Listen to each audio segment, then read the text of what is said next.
What's up, Spin Squad? Spin at you with another video, and today I am in Denver, Colorado, practicing for World Chase Tag, actually just in one of my friends who's also an athlete, one of the athlete's rooms, just filming this video, because why not? But today I am finally posting it. You can see by the title, you've been asking for this for years, and you've been waiting for years, a full video of me failing. Also, reppin' APK. Shout out to them for flying me out to Denver. But here's the unique thing about this fail video. It's not just gonna be a compilation of fails, which I don't really like because it kinds of add to the negative connotation that parkour is inherently dangerous. So instead, I'm gonna be categorizing these fails and kind of narrating over them. So the first category of fails is going to be close calls. So this is where something could have gone terribly wrong, or I could have not walked away from it or something like that, or had a very bad injury, but it didn't because I used Ukemi. Ukemi is using your air awareness, even though you're failing the trick, to position yourself or reach out or position your body so that you minimize the injury. But without further ado, let's cue that music and start with these close calls. Okay, we're starting this with this really low swing cast that I've done before,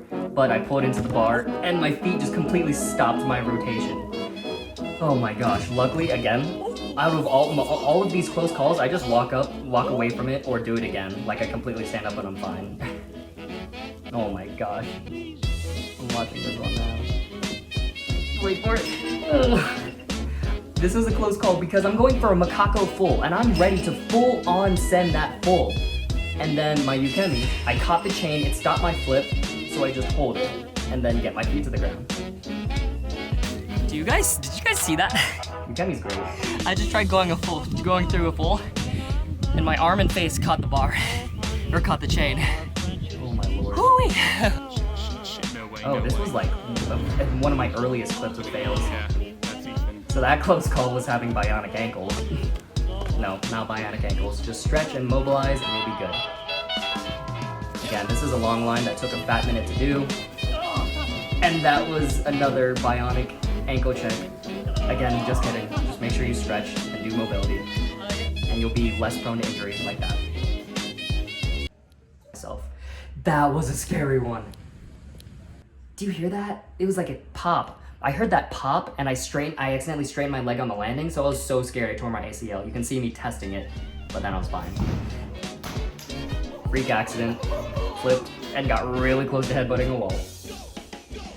This is when I first got my trampoline, first won my trampoline in the Parkour Cup, and I was going for a Cody full, didn't know where I was, and just almost necked. That was very scary. Side pre. Oof. So for that side pre, I ankle thingied hard, which is when you land on your toes and then just bend your ankle. But again, mobility, I was completely fine, walked up and did it again, and stomped it. Most of these fails, even though they're close calls, like I walk away from. Oh, actually all of them, because they're close calls. Oh, another ankle check. Okay, maybe I do have bionic ankles. Like, look at that, Jesus. This line just took like an hour and a half to film. It was a little annoying because I kept on messing up on things I feel like I shouldn't have been messing up on. But I'm proud of this fail because this is the first fail where I failed a dub on concrete, but it gave me the confidence that I could fail a dub on concrete without getting super hurt. And again, that's what Ukemi is.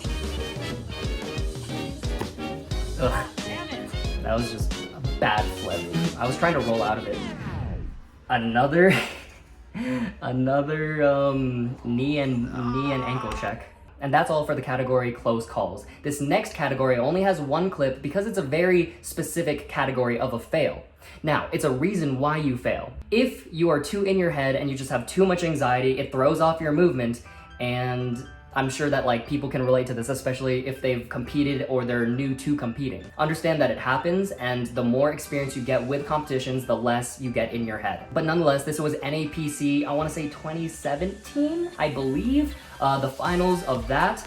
And this was my finals run, and I was just so in my head. This was the competition I liked least, not because the competition itself was bad. I love NAPC. It was a great competition format. It was just because I felt like I was in over my head, as in I didn't feel like my skill level matched the level of the competition.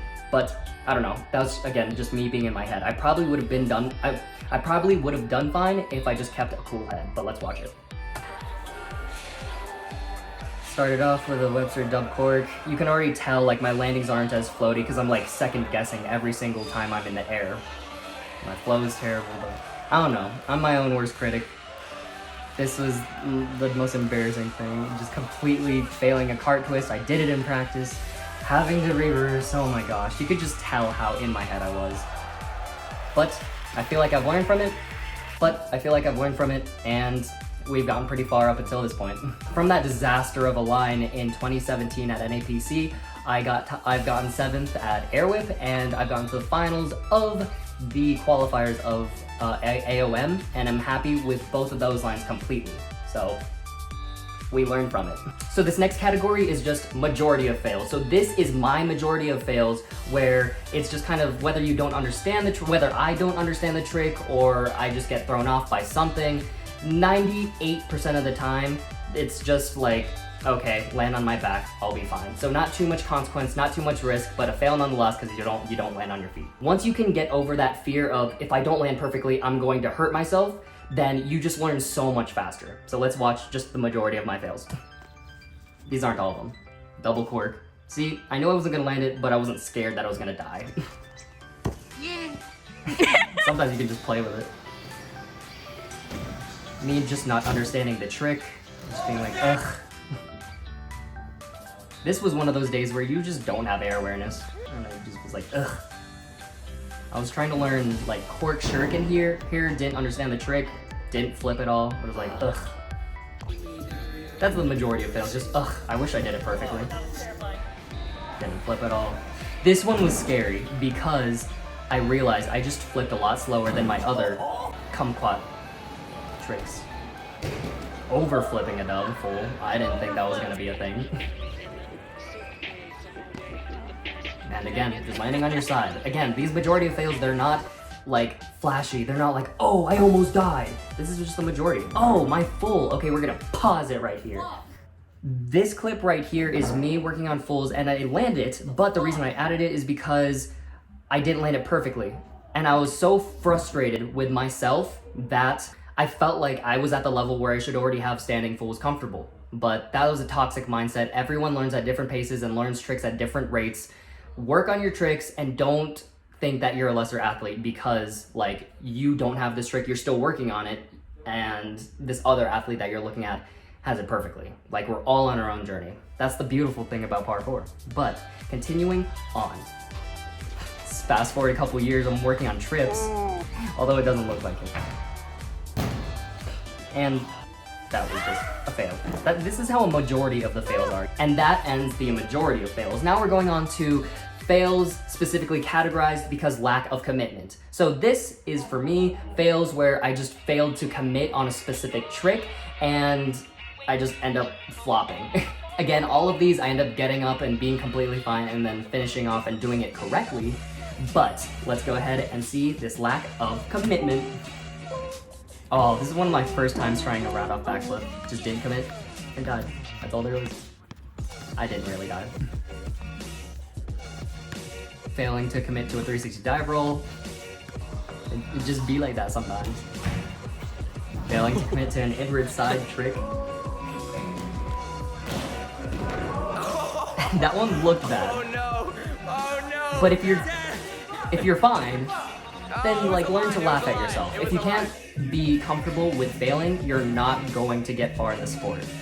Oh, I kicked the ground trying to do a swing gainer, and I was already like almost fully committing, so I like fell back and landed on my wrists. Oh, I was trying to learn full ups there, and I just kept on accidentally almost going for double. That was so annoying.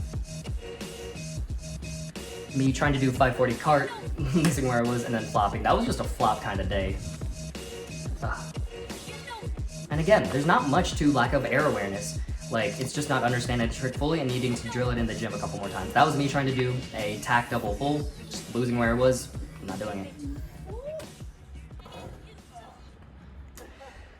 And that's, again, lack of air awareness. Again, these aren't all of my fails, but they're a majority of my fails with me categorizing them. Okay, the next category is just one I thought that would be fun, and it's just funny fails. Fails that don't have a huge consequence, I don't hurt myself intensely, they're just kind of funny, you know? Because if we can't learn to laugh at ourselves when we fall, if we can't be comfortable with falling and laughing at ourselves, then we're not gonna progress, because we learn the most when we fail.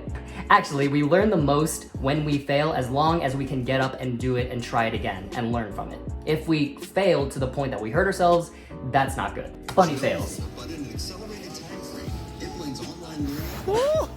Like, it happens. Oh man, just a faceplant. That's how it goes. Oh, I remember this one. So, you ever just do a line, you're super happy with it, but the one thing to sabotage you is when you land perfectly, and then the mat kills you. Please comment below if you can relate. Again, that mat was out to get me. Oh my gosh. This is me not wanting to put my hands down like a tricker, so I just don't and land completely on my neck. Again, I'm completely fine. I just got up and did it again. Making a funny face, because why not? You already know you're not gonna land it, might as well make it funny. That one I had just so much momentum on the landing that it whipped my feet up in the air again. Just a weird line. It's just good times.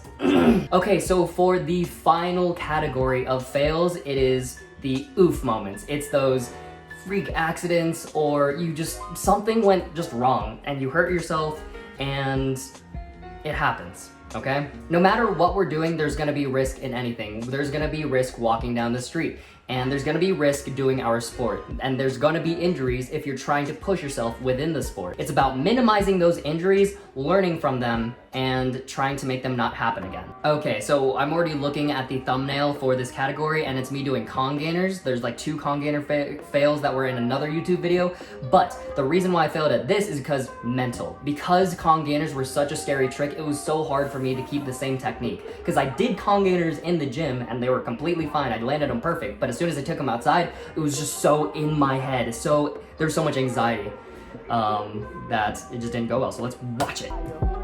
Like, look at that. Ow, that hurt my shoulder. That got the wind knocked out of me.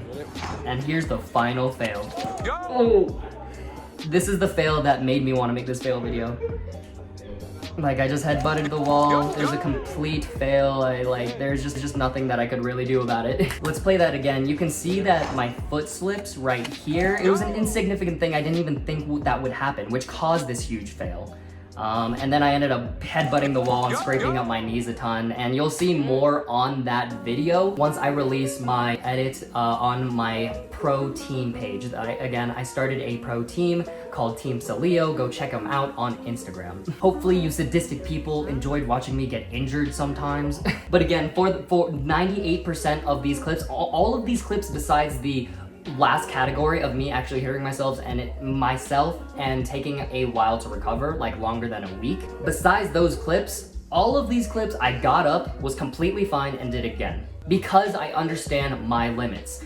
Fails is all about understanding your limits. And if you have a ton of fails where you're hurting yourself and you're having a long injury, then an injury that puts you out for a while at least, then that means you don't understand your limits and you're pushing too hard. Your limit's here and you're pushing too high. And once again, yes, that's all my fails. I don't know, if I can accumulate more of them, I will probably make another one. But nonetheless, if you enjoyed watching me flan on my face, please remember to like, share, subscribe, and ring that notification bell button to become part of the Spin Squad today. And as always, remember to keep on spinning. And if you fail when you spin, just make sure that you land right. Learn you can. Peace.